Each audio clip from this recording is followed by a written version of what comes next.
the opportunity for a harmonious executive-legislature relationship. I saw an educated man, one who understood the need for modern-day legislations. In my assessment then, Dr. Saraki was better for Nigeria, and history has since proved that I was correct. Dr. Saraki delivered, despite the challenges of those days, with landmark modern-day legislations. It is based on the above that I must state it clearly that I, Ikenga Imo Ugochinyere Ike, speaking for myself and a group of like-minded opposition lawmakers elect, we have personal interest in who becomes the Speaker and Deputy Speaker of the 10th House of Representatives. I am also aware that the rules through which the election are conducted can in one way or the other affect the outcome of this election of the leadership of the House. I will also have direct interest in the set of rules that will be used to conduct the election, as the rules will directly determine the mode of the election and ultimately the outcome. If the 10th House gets the question of leadership correctly, then we would have created a solid pedestal on which to stand to do for Nigerians that which shall make their lives better, our country safer, and our economy stronger. At this point, I am bound to remember the words of Martin Luther King Jr. when he said that the ultimate measure of a man is not where he stands in moments of comfort and convenience, but where he stands at times of challenge and controversy. I have, over the period of the last 8 weeks, or thereabouts, interacted with my colleagues who have declared their interest to occupy the position of Speaker and Deputy Speaker of the House of Representatives. I must also say that they are all members of the ruling All Progressive Congress Party, since currently no member of the opposition has declared despite the opposition numbers. From the interactions, their strengths, ideas, capacity, thinking, competencies, vision, ideologies, and missions are very clear to me now. I align with some of the things I discovered in this interaction, and for others, I totally objected. However, the purpose of this interaction is not to discuss the weakness of my colleagues, as I have immense respect for all of them. It is primarily to identify and chart a course for the 10th House of Representatives, which shall afford members the opportunity to live their dreams and keep their promises to their people. It is therefore on that note that I state that, having interacted and assessed all my colleagues who have indicated interest and put themselves forward to contest for the position of the Speaker and Deputy Speaker of the House of the Representatives, I have come to the firm and inevitable conclusion that I, Ikenga Imo Ugochinyere Ike, House of Representative member elect for the good people of Idato North and Idato South Federal Constituency of Imo State, former senior advisor to the Senate President and spokesperson of the biggest opposition coalition in Nigeria, shall be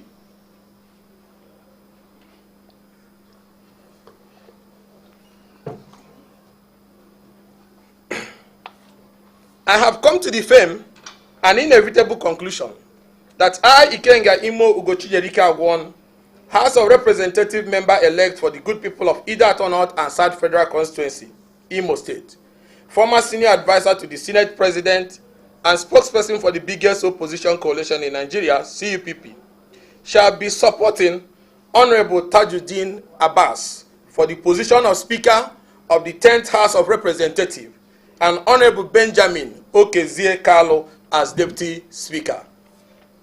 I did not come to this decision easily. Neither did I reach it in support of the zoning formula by the APC. I would have ordinarily been in the forefront of opposition to it.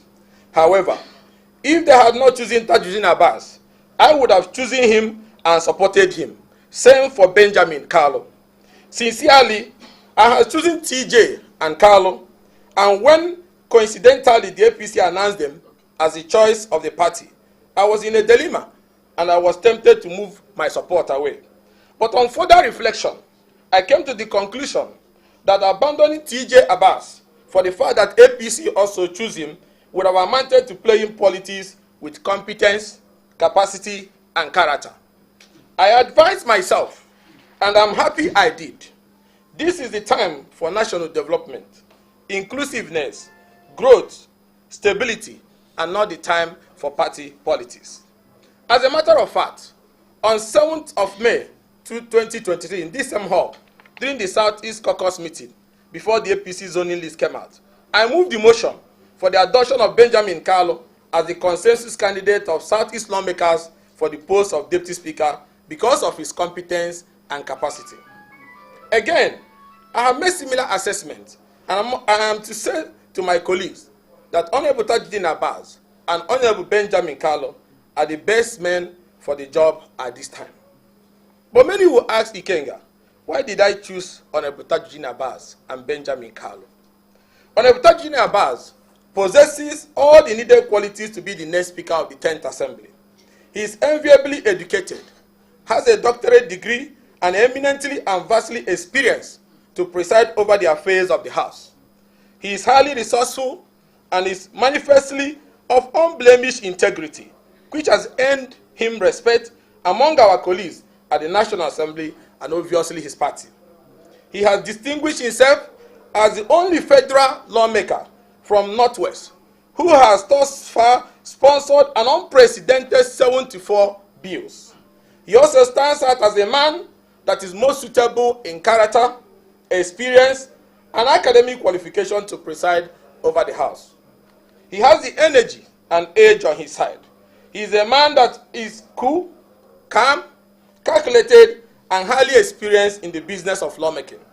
He is renowned for his humility and dedication to service, and has no record of confrontation with his colleagues, particularly his committee members.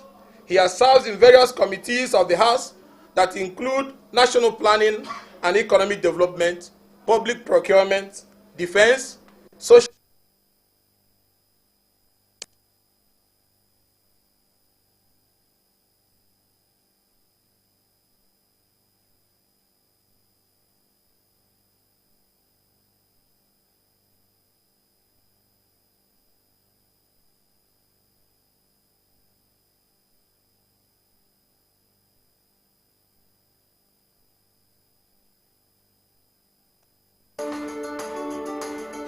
There is always more to a story than the screaming headline. The part of a story that is not told casts a shadow. It's like the part of an object that is not reached by light. On TVC News, I'm able to explore the many angles there are to a story, talking to stakeholders, asking the difficult questions, and digging for facts. I believe the viewers are able to make a better decision if they're well informed and understand not just a part, but the complete story. TVC News, first with breaking news.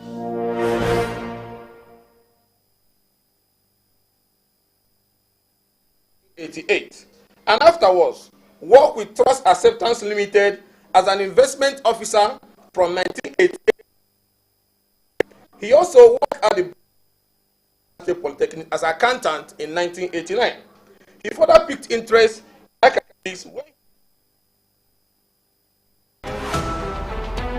every major news story is with many perspectives and layered with different levels of impact. Hello. What time did this happen? TVC News, first with breaking news. 2005. He afterwards moved to Kaduna State University, Kaduna in 2005, where he worked at the accounting department as lecturer and the pioneer head of the department until 2010. Tajuddin Abbas successfully published 13 academic papers in international journals and also attended more than 40 national and international seminars and conferences while working as a lecturer. In 2011, Abbas ventured into the world of politics, where he contested and won election as a member representing Zaria Federal Constituency of Kaduna State on the platform of Congress for Progressive Change, CPC. He was made the Deputy Chairman House Committee on Legislative Compliance and served in this position until 2015. He was in 2015 re-elected on the platform of the All Progressive Congress APC. He also served as the chairman of House Committee on Solid Minerals until 2019. From available records, Honorable Tajuddin Abbas have won several back-to-back awards as the best performing House of Representative member for several years. Above all, he sponsored 43 bills, and I want Nigerians who are listening, my colleagues, I want Nigerians to hear me very well on this. He sponsored 43 bills and 13 motions in the 8th Assembly, which was the third highest number of bills from any member. Then Abbas, in the 9th Assembly that we have today that is about to end, he equally sponsored 74 bills and 7 motions, which turned out to be the highest by any member in the House. Interestingly, 21 of the bills he sponsored have been signed into law by President Muhammad Buhari. Furthermore, all those who in all interactions and consultation that have spoken against Abbas have not done so based on lack of competence and capacity, but on other mundane issues which cannot help national development and cohesion. I believe we have passed the stage for such discussions and persuasions. The focus is a greater Nigeria, and one of the ways to get it is to put round pegs in round holes and nothing less. An assessment of some of the bills sponsored by Honorable Tajudeen Abbas will show his focus on certain critical areas of economy, including health, education, finance, youth development, science and technology, anti-corruption, etc. Some of his bills include Revenue Mobilization, Allocation and Fiscal Commission Act Amendment Bill, Public Procurement Act Amendment Bill, National Youth Welfare Scheme Fund Bill Establishment Bill, Nigerian National Honors and Merit Award Commission Bill, National University Commission Act Amendment Bill, Tertiary Education Trust Fund Act Amendment Bill, Federal University of Technology Kaduna Establishment Bill, Federal University of Technology Lagos Establishment Bill. Others are National Blood Service Commission, Federal Medical Center Establishment Bill, Federal Medical Centers that we have today in Abakaliki, Abeokuta, Asaba, Azare, Bida, Birinkedu, Birinkudu, Ebutameta, Yola, Guso, Ado-Ekiti, has all their establishment bill moved by Honorable Tajudeen Abbas. The bills also include Aso Rock Villa Hospital Abuja Establishment Bill, Constitution of the Federal Republic of Nigeria 1999 Alteration Bill, Secondary School Certificate Examination Standard Regulation Bill, Nigeria Legion Act Amendment Bill, Pharmacists Council Act Amendment Bill, National Environmental Standard Regulation and Enforcement Agency Act Amendment Bill. I have taken time to show that the man I choose and majority of lawmakers across party lines want have a history. He did not just come from nowhere, like we say in Nigeria. His track record shows a man with focus, believes in hard work, legislative competence, and is humble. His background is not that full, and to the extent that the eyes of man can see, Tajudeen Abbas is clean. You will kindly also note that some of the people who today are supporting Tajudeen Abbas are also persons who in the past had been on the receiving end of my activism and opposition to some actions of government policy that are not for the good of the people. Despite this, I believe it is clear that the character and quality of the man stands him out above these other considerations. And it is believed that these persons will not influence him to lose track of his strong convictions that the parliament is an independent arm of government which should work harmoniously with other arms for stability, growth, and development of the country. The stability I speak of also comes from the distribution of offices among different people and geopolitical zones. For the first time in 8 years, the people of Southeast are considered for a presiding role in the National Assembly. I must also say that as sectional as this may sound, I am from the Southeast, and the Southeast have been marginalized, including the Southeast at this time is not enough, but it is a beginning to national integration and should be commended, rather than throwing everything given to the Southeast and South away. I am a nationalist, and I'm here also on the mandate of my people, so I shall defend my people fearlessly without fear or favor. For the last 16 uninterrupted years, the Senate presidency of the country has been with our brothers in the North. If for any reason, any person that is planning on opposing against the choice of Godswill Akpabio, then the person can choose from any of the southern senators, like Ojikalo, like Constitutions, or who the man I don't like is who opposes the man is supporting. Patrick Indubeze who are all ranking senators from the South. So if you say this is not good, and you're a man of justice, and you're fighting for national integration and cohesion, you choose from the other one, not to move it entirely and then want to have all sections of the country holding those key positions. Also, it should be noted that the South has not occupied the seat of either Senate President or Speaker since return to democracy for 24 years, despite that their environment is being destroyed daily so that we can eat. If they are denied the opportunity now, and both seats taken back to the North, one can ask, where is our sense of equity, fairness, and justice as a country? A Senate presidency from the South will bring about both religious and regional stability. We must not gloss over the fact that the president-elect and his vice are already Muslims. Now, if you do not go by this zoning formula, or don't bring cohesion,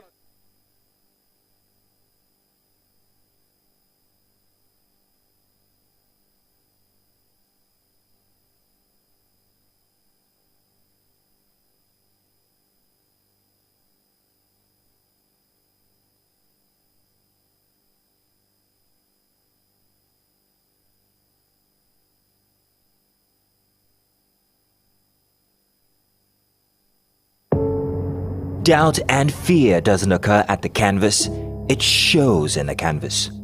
It shows the conation of raw earthen material slabbed, stroked and molded at a pace provided by the South and may not augur well for stability and unity. If those who are driving this current opposition to the zoning formula are not being selfish, they would have considered all the zones of the country in making their selection. As it stands for them, the Southeast and the South do not deserve anything. They act like they have forgotten that from 2015 to 2019, while we had a Northern president, we also had a Northern Senate president and Northern speaker. But they now start balancing as their reason for insisting both presiding officers of the National Assembly should go to the North. It is obvious these people do not mean well for our country and do not think of stability. It cannot be said that the reason for what these opponents of inclusiveness and stability of the country are doing is because they went for competence. If they say Akpabio is not competent, then the question would be, why not choose Ojikalo? Why not choose Izunaso? Why not choose Patrick Ndubezo? Do they also lack competence? How do they want some of us to go home and explain to our people that we voted for the Senate President and Speakership to be returned to the North, both seats they have had for 16 years since 1999. In the year to be inaugurated 10th House, has chosen a very competent person in the person of Tajuddin Abbas from the North and Benjamin Carlo from the Southeast. It would be best if the Senate presidency goes to the South, especially South.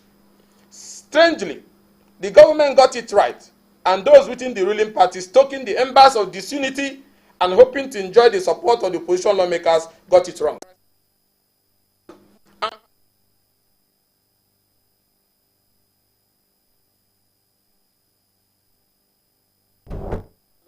Will do exceptionally well as the chairman of the Constitution Review Committee, which according to parliamentary tradition is headed by the Deputy Speaker in the House of the Representatives. Some of the bills sponsored by Honorable Benjamin Carlo include Federal College of Education (BEN) the Establishment Bill, Industrial Development Income Tax Relief Act Amendment Bill, Counterfeit Currency Special Provision Act Amendment Bill, Dangerous Drug Act Amendment Bill, Nigeria Meteorological Agency Act Amendment Bill, Nigeria Communication Act Amendment Bill, Internal Loans Rehabilitation, Reconstruction and Development Act Amendment Bill, Public Accounts Implementation Tribunal Act Repeal Bill, among others. His most recent bill, which seeks to alter the Constitution of the Federal Republic of Nigeria to delete the item prisons in the exclusive legislative list and redesignate it as correctional services in the concurrent legislative list, has been assented to by President Muhammad Buhari. Gentlemen, I do not speak for myself alone. I speak for the 63 like-minded honorable members elect of the opposition family who have agreed on a common vision for the 10th Assembly. We will transform to the TBK group, the Tajuddin Ben Carlo Movement for National Unity, Stability and Inclusive Parliament, Our 63 votes without any dissent will go for Honorable Tajuddin Abbas for Speaker and Benjamin Kalu for Deputy Speaker in the coming days. Nigerians will come to know the identity of the DPK group and will also feel our focus on Nigeria and her greater good. We want the best and we are supporting the best. And importantly, that support is based on merit. With Honorable Tajuddin Abbas and Benjamin Kalu, I feel the 10th Assembly will be in for robust engagement with the Nigerian people and with the other arms of government, especially the executive arm, for the interest and benefit of the Nigerian people. In the course of their consultation,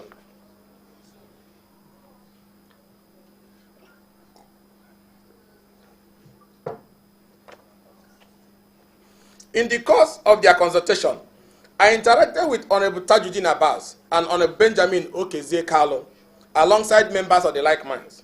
We put our legislative agenda on the table and asked Honorable Abbas and Kalu a few questions.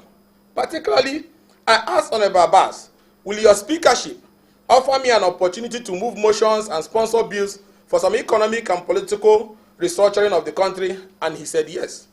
I asked Abbas, will your speakership allow me the opportunity to move motions and sponsor bills that are youth-friendly and will provide opportunity to create jobs for the teeming Nigerian youth? And he said yes.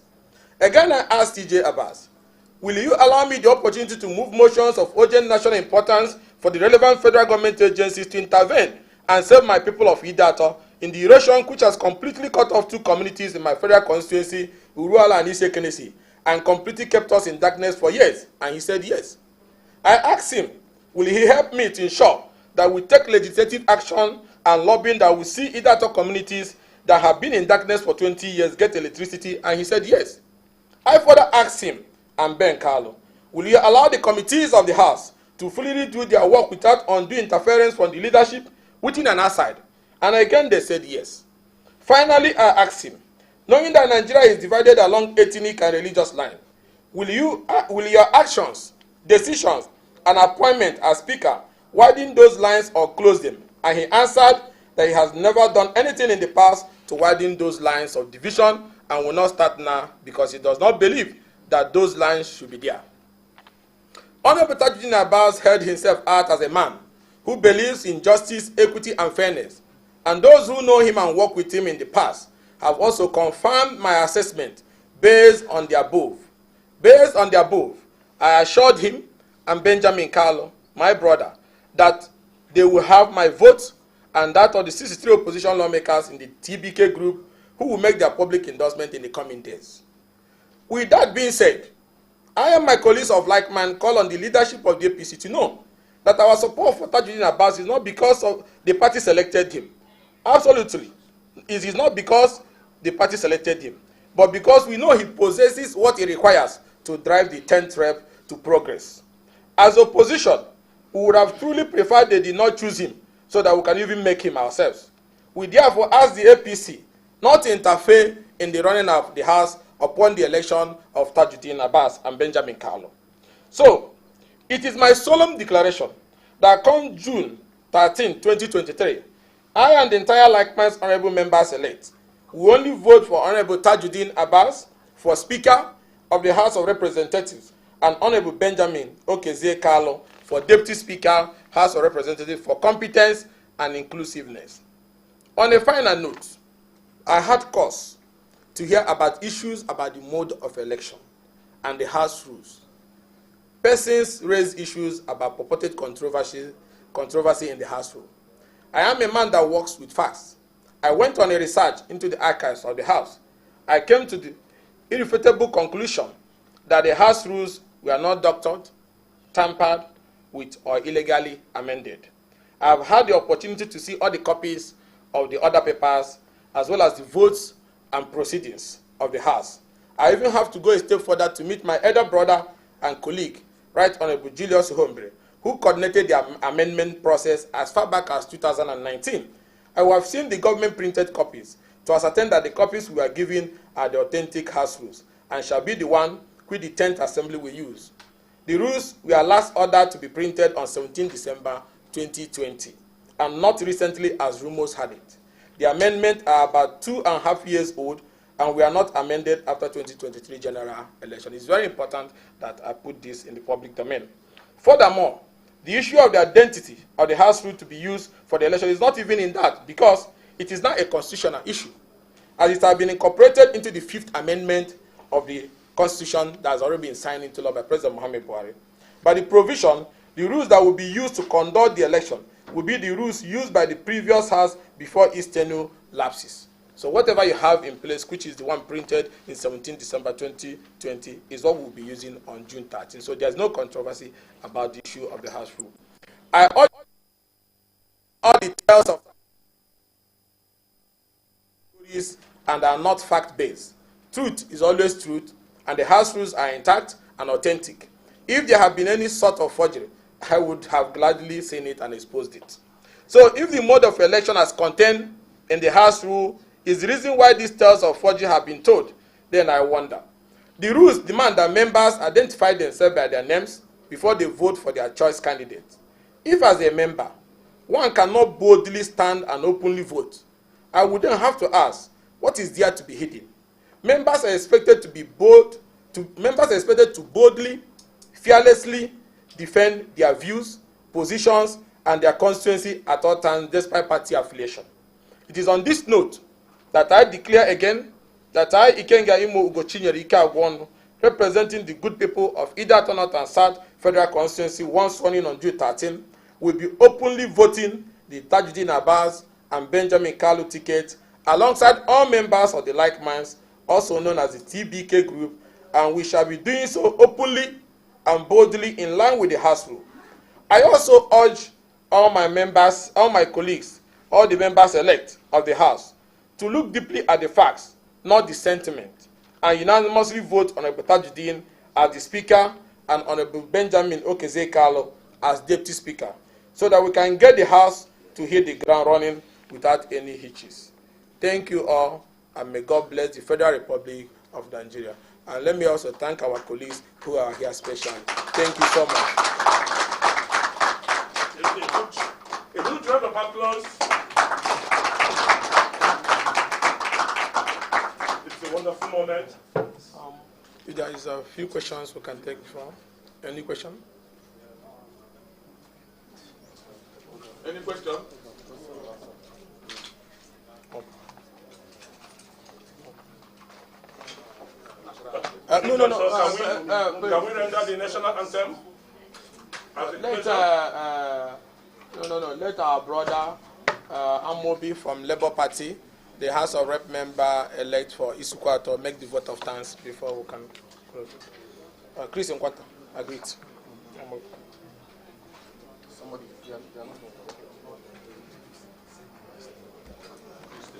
Good morning, all. My name is Honorable Amobi Oga, member-elect to represent the good people of Isukwato and the Umunnochi Federal Constituency. I'm happy to be here this morning, in line with my brother, because we have looked around and see the reason why we must support these twin tickets. I think this is the first time it's happening where we are having a speakership and deputy speakership working as a team, not coming from different groups within the House. But for the first time, we are trying to make a history. I am supporting Honorable Tajuddin Abbas, not because APC have zoned to his zone or APC have decided to pick him. I started supporting Abbas even before the decision of APC. I am of Labour Party, and you know very well that Labour Party believes in character. Labour Party believes in integrity and capacity. And looking at Abbas, you will see that character, you will see that capacity. Also to Benjamin Kalu. Because I believe 10th Assembly will not be the same. It will be a unique one. because this is the first time we are having characters, integrity, and all sorts of manners of human beings coming together with fruitful and wonderful mindset. You look at our 10th Assembly, young people that have vision. And I am begging all of us, for the interest of Nigeria, for the interest of nation building, for the interest of unity, let's support the best. And the best remains Tajuddin Abbas and Benjamin Carlo. I thank you for coming, and I pray that God, in his infinite mercy, will make 10th Assembly a glorious one, where all of us will celebrate to be part of this 10th Assembly. Thank you, and may God continue to bless us. Thank you once more. We appreciate you, most distinguished honorable. At this point in time, we want to call on every one of us to give a standing ovation to honorable members. Please kindly stand on your feet. A standing ovation, I say, a round of applause for the support for Tajuddin and Ben Carlo as the Speaker and Deputy Speaker to be elected. Congratulations to them. On this, we call on every one of us to echo the national anthem once more. Arise, O compatriots, Nigeria's call obey, to serve our father's land with love and strength and faith. The labor of our heroes past shall never be in vain. To serve without a might, one nation born in freedom, peace and unity. Thank you once more. Thank you.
Never miss a moment. Instant breaking news from all over the globe.